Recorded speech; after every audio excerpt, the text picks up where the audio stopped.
Before becoming a financial advisor, I used to think I knew exactly how rich people manage their money, how they made their money, and how they passed it on, and everything in between. Until I actually sat in the chair, became a financial advisor, managed over $140 million, and moved to New York City, sat across the table, met dozens and dozens of millionaires, understood what they were investing in, where they wanted to go, how they got to where they were, and I was wrong about exactly what they were doing and how they got there. So in this video, I'm going to show you exactly what are the 4 things that help them to get there, what they are doing with their money, what you can learn, and where most people make those mistakes. Let's go ahead and break it down. My name is Kevin. I'm a financial planner that can help you build confidence, clarity, and momentum in this economy, because the things that worked 30 years ago don't necessarily work today. The first thing, though, that rich people are doing is this. They're looking for the technical term. It's called risk-adjusted returns. What that really means is the opposite of what most of us do. When I say us, I mean the average person. People that you see on your timeline all the time when it comes to money. We are looking for home runs. You're seeing people take a whole lot of risk for a small chance of making money. That's not what wealthy people are doing. They are taking moderate chances for making good, consistent money. And those small hits, those singles, if you will, if you want to take a baseball analogy, those single hits consistently is what compounds. But what happens with the average person who's taking those big swings, taking loss after loss after loss after loss, they're not building anything. That is the major issue. You would be surprised at how many people I see like, yeah, I'm trying this penny stock. One time I made 300%, so I just kept trying. You kept going back to the slot machine and not making anything. And when you are compounding on zero, you still have zero. This is the reason why using your 401k, as boring as it is one of the most powerful tools to becoming a millionaire. We see it, it's not every year, right? But we see stats like this. We new millionaire on record for 401ks because they are boring, they are consistent. In some cases, you can get a match. That slow consistency builds up more over time. But when you look online, you see so many people say 401ks are a scam. You can't get your money out. You can't do all those things. They're looking to get their money overnight and take a huge swing at things that are very unlikely to work. They're looking for risk-adjusted returns. They're looking for the best returns based on the risk that they are taking. That is the key to building wealth for them. That's the first piece of it, but we ain't done yet. The next piece is they do have access to better tools, or really, the best way to say is they are willing to pay for access to better tools and information. Now, there is a catch here. There's a very big catch here. We live in a very good era when it comes to information. For the most part, you're getting to watch this video for free. If you're in our members only, you got this video in advance, right? And you get exclusive live streams. However, but those who are wealthy, I've seen, are willing to either A, pay for better quality information or better quality tools. What do I mean by that? An example is Public's tool. They had an AI tool that was launched a few years ago where it would help you to analyze calls, analyze stocks, and ask questions to help you to break down what is going on in the market, what is going on with the stock. And for me, and this is just for me, I found it worth it. I even did a video at the time, but it was worth it because when I cover the stock market, right, I have tons and tons of research I need to do. And if I can use something that says, hey, look, summarize the full 1 hour call for me and tell me exactly what was going on, tell me exactly what this company does, because it's a very technical science company. I didn't major in chemistry or anything like that. It can break down all of those things and do it quickly. And because it's not a chat GPT, it's something that is regulated in the finance industry. It is on a finance app and not just something that's just out there prone to hallucinate. Right, and it's not to vouch for them and say that they're perfect or anything of that nature, but that is something that I personally am willing to pay for. And it had Morningstar reports, which gives me even more detail, like an 8-page report on most of the stocks that I was looking up. That was valuable to me That was valuable to me because I could have that higher quality information for any stock that I was looking up that helped me to be more informed for the things that I was interested in learning more about. That's just me.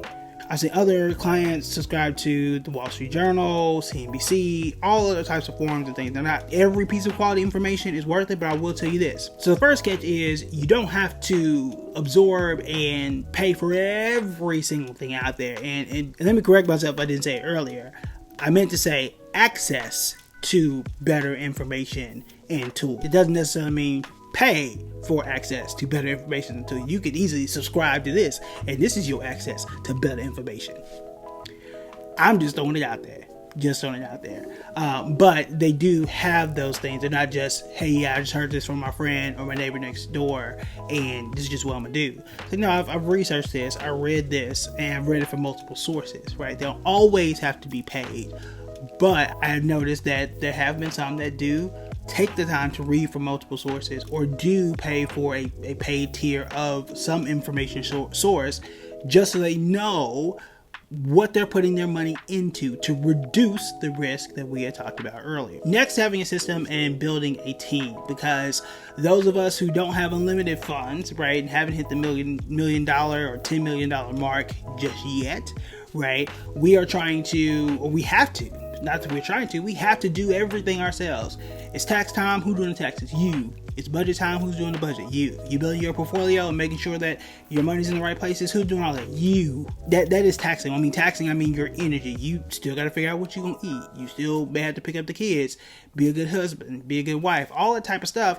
That's hard to do, all those things, and that is just one reason why so many people are in debt, because that actually wears down your decision-making faculties, right? There is something called decision fatigue. That is a real thing. Go read about it, right? In either case, though, wealthy people build systems and automation. Therefore, they don't have to make those decisions. We hear the famous stories of people like Steve Jobs or Mark Zuckerberg who just wear the same thing every day, so they don't have to make those decisions. Another easy way is they will hire out or contract, or in our case, right, regular people's cases, you can have software to go out and do certain things for you so you don't have to do it. So is it hiring a financial planner like me to help you to do some of the tax planning and understand your portfolio for the investing side of it? Is having an accountant come in and do your taxes so that that's a burden that's off of you so you can go and focus on other areas? Who you have on your team and how you automate certain things, that totally depends. When it comes to budgeting, the high five method is something I vouch for, right? We did a whole interview with the author of that book here. That's something that works. My thing, and having been in these experiences and have built systems for people and for myself, is you want to have as little to do with your own willpower as possible. That is the key. That's the key. For me, and we talk about this all the time, and we're getting close to the end of the month. I don't have to sit down and manage my own personal portfolio every single day. Why is that? My system for my own money is June and December. That's it. I sit down, I know exactly what accounts I'm looking at, I know exactly what my process is, I have a system. I sit back, it's June, change out the investments, we wait until December, change out the investments, and that's it. I don't have to be in there every day. In between time, I can focus on this, I can focus on the book, I can focus on all the other things that I need to be doing in life. You got to do the same thing. When it's tax time, do you think I'm sitting here doing these taxes? No, I defer that to somebody else. Now we get to the big piece, and that is, or the big expense rather, and that is taxes. As you might know, a good chunk of your income at any wealth level, you are paying attention to how much you are paying in taxes. Now, how advanced you want to get totally depends on you and how long of a conversation you want to have with your accountant. But this is the piece that they absolutely drill down into, and it depends on what state. Now I'm going to go into every single loophole out there. We know some of the big ones in that someone like Elon Musk or super billionaires, they will take they have a loan that they have on their business or something of that nature, and use that as their cash flow, right? And have the interest paid through dividends or something like that. And that is what they use. Why would you take a loan out versus just, your regular pay? Well, you don't get taxed on a loan. That's why. Because there's something you need to understand as a regular person, right? There are two tax brackets, if you haven't noticed, right? You have your income tax bracket that you get from a 9 to 5, and then you have your capital gains tax bracket. Therefore, if I am someone who has a choice to get paid from a 9 to 5, or have a choice to get paid in stock compensation or selling stock, I'm going to choose the other one. I don't want to get paid in salary. I want to get paid in stock options so I can sell those stocks and get in the capital gains side of things. Or even better, you can pay me in stock so I'm not getting taxed, and then I'm going to get a loan on the stock because you can't tax me on a loan. Those are some of the things they do on the super, super high end. But on the lower to average end, one thing that many people forget is that entrepreneurs, people who have a business that is making money, keyword is making money, is that you have bigger accounts than your average traditional IRA or your Roth IRA. For example, as a business owner, right? This is my business, right? I have the option to open a solo 401k. I have the option to open a solo 401k.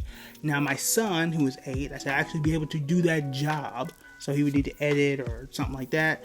But I could hire him and start putting money into a retirement account for him, right? And as a business, there are some other deductions and things I could claim because of that. I can do what's called a SEP IRA instead, right? I have options that are higher than a regular, again, individual IRA that I have, again, as an entrepreneur than I would just as an individual. This is a major advantage. This is one reason why you see people who own, HVAC companies or plumbing companies or things like that. Like, yeah, it seems like a very boring business. How are they so wealthy? For things like this. And again, it helps them to save on taxes because that money is deferred. Okay, that money is deferred. So that's something that you do want to pay attention to. But spend a lot of time understanding exactly how those taxes work and using every legal maneuver possible to reduce that money going to the government and put as much money back into their pockets to grow in these types of accounts. But how does all this stuff work together? Well, if you have access to better information, like videos like this, because you have gone ahead and hit the subscribe button, then you will know about some of these tax advantages. And you have some of these systems in place so you don't have to go through and do all these things yourself. You can hire a CPA, you can hire a financial planner, you can have people around you, right, to help to open your eyes to these things, to point you in the right direction to these things, or let you know, like, hey, did you know that you can do X, Y, and Z as opposed to what you're currently doing, and that can save you money? Or the first thing we talked about, do you know that you can make the same or similar amount of money for taking a whole lot less risk? These are the things that wealthy people are doing. These are the things that wealthy people are doing, and it's the things that you can start to implement for your portfolio, for your money, in your financial life right now. If you want to learn more about money, personal finance, investing, and everything in between, this is the video that you want to watch next.